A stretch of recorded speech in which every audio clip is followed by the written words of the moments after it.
नमस्ते बच्चों। गृह प्रबंध के उत्प्रेरक तत्व हम पढ़ रहे हैं और उसमें 3 उत्प्रेरक तत्व हैं: मूल्य, लक्ष्य, स्तर। मूल्य के बारे में हम लोग पढ़ चुके हैं कि मूल्य क्या है, मूल्य की परिभाषा, और एक ट्रायंगल के द्वारा, आपको याद हो तो हमने समझा था कि मूल्य, ये ट्रायंगल मैं आप लोगों को यहाँ दिखा सकती हूँ कि मूल्य, लक्ष्य और स्तर जो होते हैं, ये तीनों आपस में बहुत गहराई से संबंधित होते हैं, बहुत अंतर संबंधित होते हैं, और लेकिन तीनों अपनी अपनी जगह बहुत ही महत्वपूर्ण होते हैं और तीनों का अपना एक अलग महत्व होता है। मूल्य के बारे में हम बात कर चुके हैं। हम अब जो सेकंड उत्प्रेरक तत्व है लक्ष्य, उसके बारे में बात करेंगे, जो कि मूल्य से ज़्यादा अधिक स्पष्ट है, अधिक निश्चित है, और जिसको आसानी से परिभाषित किया जा सकता है, आसानी से समझा जा सकता है और एक समय के लिए उसे प्राप्त किया जा सकता है। मूल्य जो होते हैं वो लंबे समय तक के लिए होते हैं, लक्ष्य भी होते हैं लंबे समय तक के लिए, लेकिन फिर भी उन्हें प्राप्त करके कहीं हम रुका जा सकता है और अगले लक्ष्य का निर्धारण किया जा सकता है।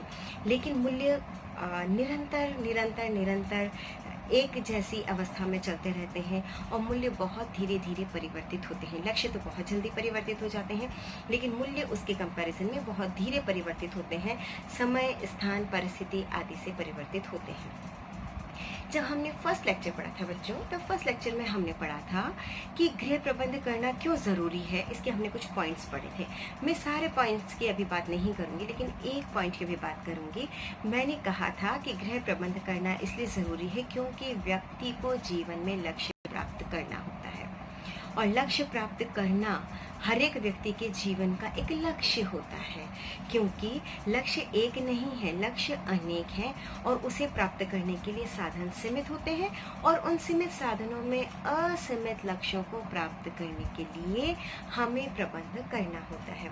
यहाँ पर मैं आपका ध्यान इस बात की ओर लाना चाह रही हूँ कि गृह प्रबंध करने के लिए व्यक्ति क्या करता है, लक्ष्यों की प्राप्ति करता है, और लक्ष्य की प्राप्ति के लिए ही व्यक्ति प्रबंध करता है, इसी के लिए उसे प्रबंध करना होता है।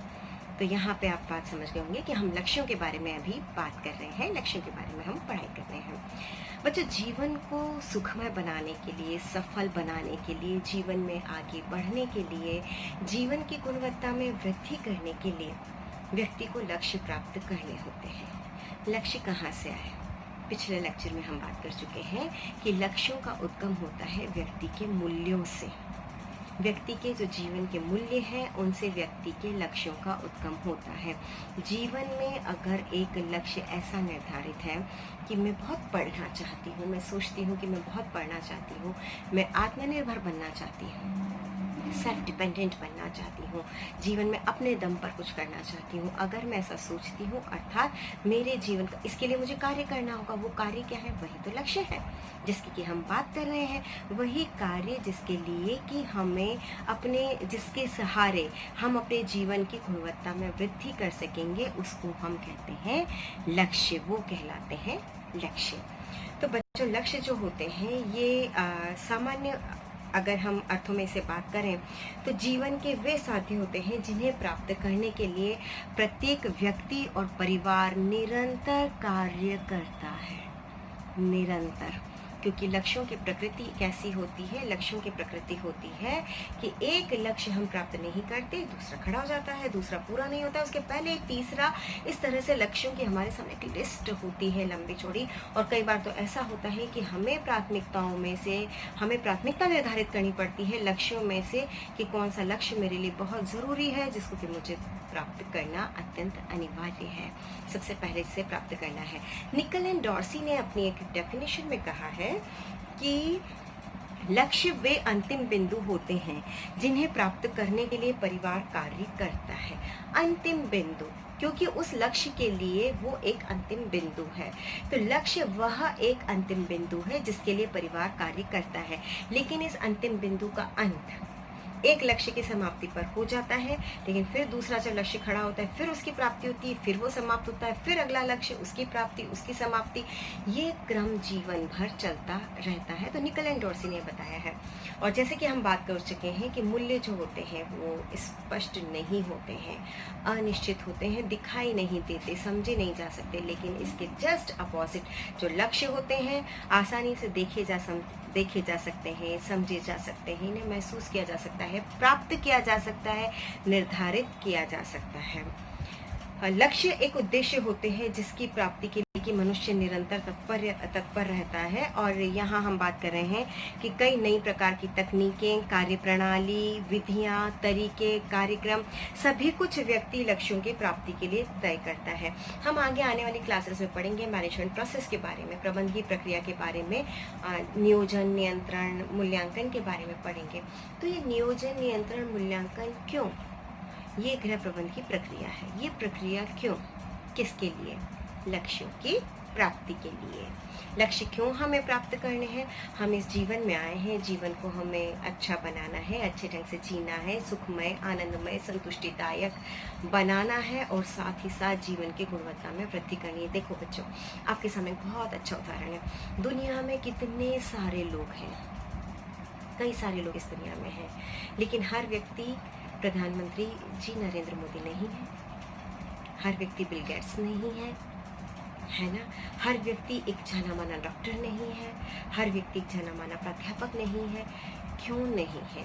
यह व्यक्ति के अपने लक्ष्यों का निर्धारण और उनकी प्राप्ति यहाँ पर एक बहुत ही महत्वपूर्ण चीज़ है कि व्यक्ति के जीवन में मूल्य क्या है जिनके आधार पर कि उन्होंने अपने लक्ष्यों को निर्धारित किया और किस हद तक लक्ष्यों को प्राप्त किया है।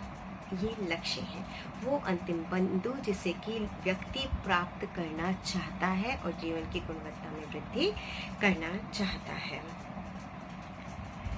लक्ष्य बच्चों निरंतर चलने वाली प्रक्रिया है, जैसे कि हम बात कर चुके हैं। कभी भी नहीं रुकने वाली प्रक्रिया है, निरंतर चलती है।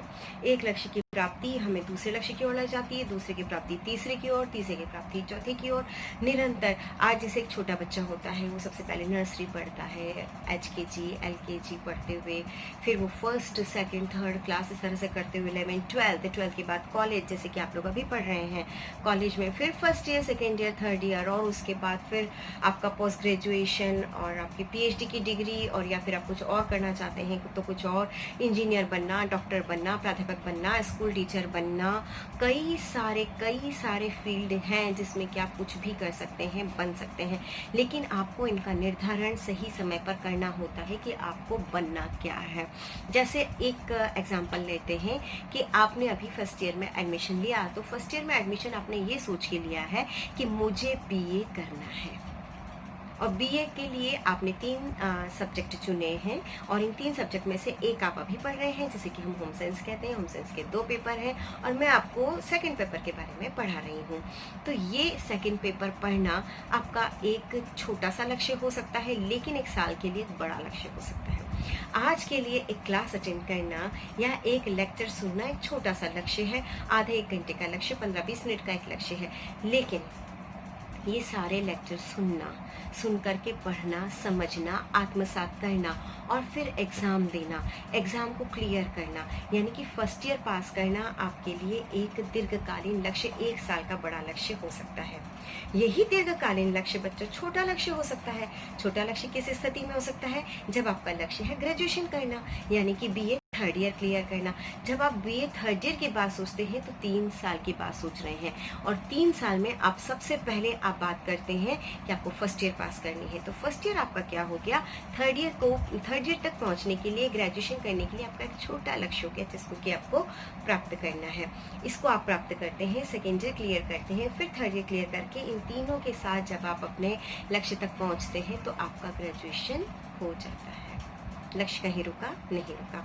लक्ष्य, हमने अभी 3 साल के लक्ष्य की बात की और साथ में 1 साल के लक्ष्य की भी बात की। तो क्या लक्ष्य प्रतिदिन के नहीं होते हैं? लक्ष्य प्रतिदिन के भी होते हैं बच्चों। प्रतिदिन के लक्ष्य कैसे होते हैं?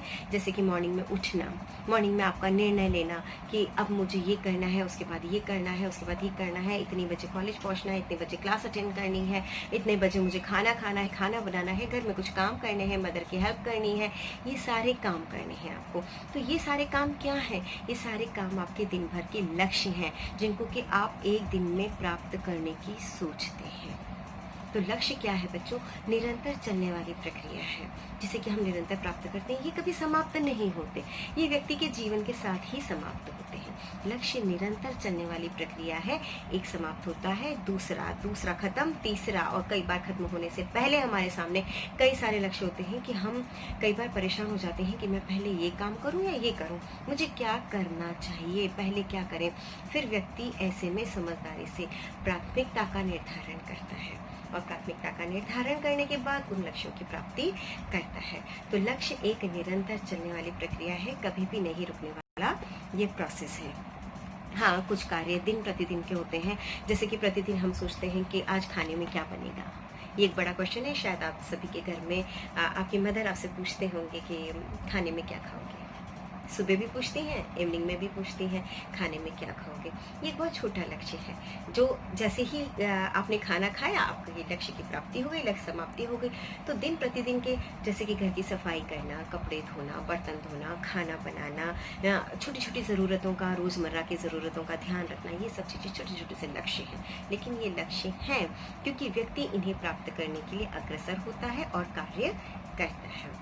अब हम बात करते हैं लक्ष्यों के वर्गीकरण के बारे में। लक्ष्यों का वर्गीकरण 3 प्रकार से है, जैसे कि आप यहाँ पर देख पा रहे होंगे कि लक्ष्यों को 3 प्रकार से वर्गीकृत किया गया है। पहला है तात्कालिक या अल्पकालिक लक्ष्य।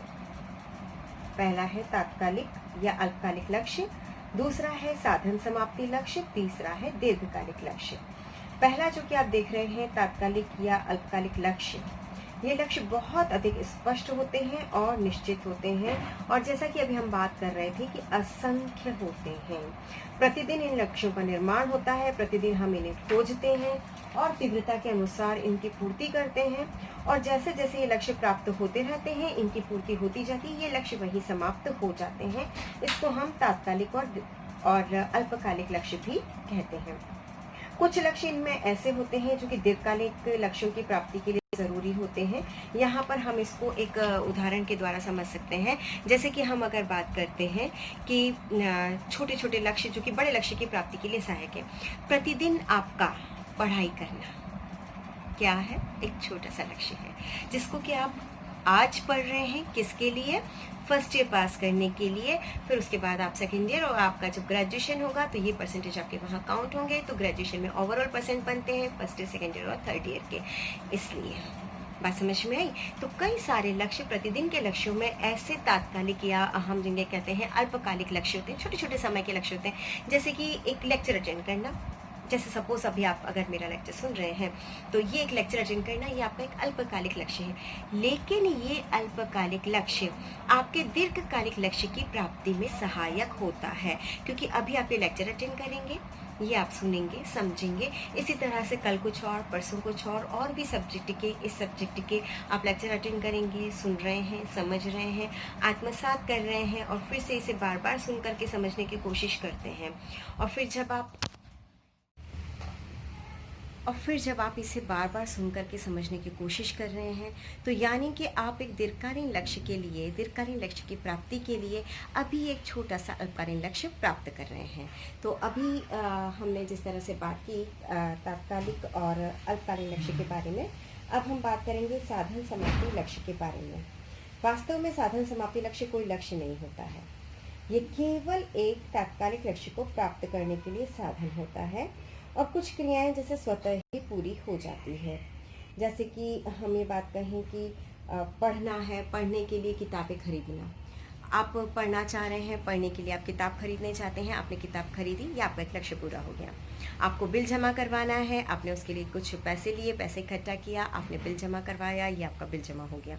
मतलब कुछ समय के लिए, कुछ क्षणों के लिए हमारे लिए कोई चीज़ सोचना और उसकी पूर्ति करना कहलाता है ये साधन समाप्ति लक्ष्य, जिसे कि हम कहते हैं दूसरा लक्ष्य है ये। और तीसरे लक्ष्य के बारे में अब हम बात करेंगे दीर्घकालिक लक्ष्य, जैसा कि आपको इसमें नज़र आ रहा होगा। दीर्घकालिक लक्ष्य, दीर्घकालिक लक्ष्य जैसा कि नाम से ही इंगित हो रहा है कि ये लक्ष्य जो होते हैं लंबे समय तक चलने वाले होते हैं। इनको पूरा करने में कुछ महीनों से लेकर के कुछ साल भी लग जाते हैं, और कई बार संपूर्ण जीवन भी लग जाता है। कई लक्ष्य, दीर्घकालिक लक्ष्य ऐसे होते हैं जिसे परिवार निरंतर प्राप्त करने की चेष्टा करता है, जैसे कि स्वयं का एक आरामदायक मकान हो, अपना एक वाहन हो, हमारे घर के प्रत्येक सदस्य का बहुत अच्छा विकास हो, उच्च शिक्षा, स्वास्थ्य, मनोरंजन के साधन हो, एक अच्छा सा वातावरण हो, घर में हमेशा सामंजस्य संतोषजनक वातावरण रहे, परिवार की सभी आवश्यकताओं की पूर्ति होती रहे। तो ये कुछ ऐसे लक्ष्य होते हैं जो कि दीर्घकालीन लक्ष्य होते हैं। अभी हमने 3 प्रकार के लक्ष्य पढ़े थे, अल्पकालीन और तात्कालिक लक्ष्य, फिर आपने साधन समाप्ति लक्ष्य और दीर्घकालीन लक्ष्य। वैसे तो हम इसे चाहें तो 2 तरीके से ही समझ सकते हैं, अल्पकालीन और दीर्घकालीन। अल्पकालीन वो जो कि कुछ समय के लिए होते हैं, दीर्घकालीन वो जो कि लंबे समय के लिए होते हैं। दीर्घकालीन लक्ष्यों में जैसे कि अभी हमने बात की थी, दीर्घकालीन लक्ष्य ऐसे हैं जैसे कि कुछ महीनों से लेकर के कुछ सालों के लक्ष्य भी हो सकते हैं। अभी जैसे कि मैंने आपको एक उदाहरण दिया था, ग्रेजुएशन करना 3 साल का लक्ष्य है, ठीक है।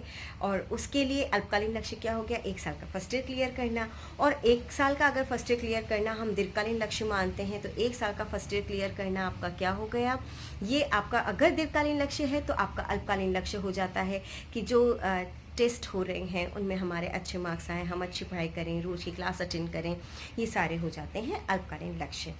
तो ये हमने अभी पढ़े थे लक्ष्यों के प्रकार। मेरे ख्याल से आपको अच्छे से समझ में आ गए होंगे कि लक्ष्य कितने प्रकार के होते हैं। अब हम थोड़ा सा ध्यान आपका लक्ष्यों की विशेषताओं की तरफ ले जाएंगे, लेकिन वो हम नेक्स्ट क्लास में करेंगे, लक्ष्यों की विशेषताओं के बारे में। अभी हमने बात की थी लक्ष्यों के प्रकार के बारे में, और लक्ष्य क्या है इसको हमने अच्छे से समझा था। धन्यवाद।